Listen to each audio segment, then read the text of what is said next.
తెలంగాణలో అవినీతి అధికారులపై ఏసీపీ అధికారులు దాడులు ముమ్మరమయ్యాయి. పెద్దపల్లి జిల్లాలో ఏసీపీ అధికారులు మెరుపు దాడులు నిర్వహించారు. ఓదెల మండలం పొత్తుకపల్లి గ్రామ పంచాయతీలో అవినీతి నిరోధక శాఖ అధికారులు సోదాలు చేపట్టారు. ఇంటి అనుమతి కోసం ఓ వ్యక్తి నుండి 5,000 రూపాయల లంచం తీసుకుంటున్నట్టు పంచాయతీ కార్యదర్శి రామినేని కుమారస్వామిపై ఆరోపణలు వచ్చాయి. బాధితుల లంచం సొమ్మును ఫోన్ పే ద్వారా చెల్లించడంతో పక్కా సమాచారంతో ఏసీపీ అధికారులు కార్యాలయంపై దాడి చేశారు.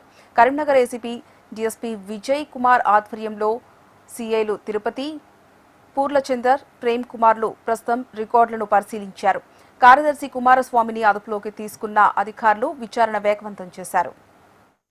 ఈరోజు పొత్తుకపల్లి గ్రామ కార్యదర్శి శ్రీ రామినేని కుమారస్వామి గారిని పొత్తుకపల్లికి సంబంధించిన ఒక వ్యక్తి ఇంటి పర్మిషన్ గురించి అప్లై చేసుకుంటే గత 2 సంవత్సరాల నుంచి అతనికి పర్మిషన్ ఇవ్వకుండా రివర్ట్ చేస్తూ అతని అప్లికేషన్ రిజెక్ట్ చేస్తూ ఉన్నారు.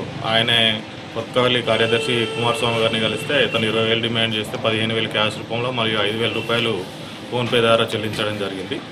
అయినా కూడా పర్మిషన్ ఇవ్వకపోవడంతో ఏసీబీని ఆశ్రయిస్తే మేము దాన్ని ఎంక్వైరీ చేసి డీజీ మేడం పర్మిషన్ మేరకు ఈరోజు కేసు రిజిస్టర్ చేసి ఈ పంచాయతీ కార్యదర్శి దగ్గర ఈ ఆఫీస్లో ఎంక్వైరీ చేయడం జరుగుతుంది. ఈరోజు ఇతన్ని అరెస్ట్ చేసి రేపు స్పెషల్ కోర్టు ఏసీబీ ముందు ప్రొడ్యూస్ చేయడం జరుగుతుంది.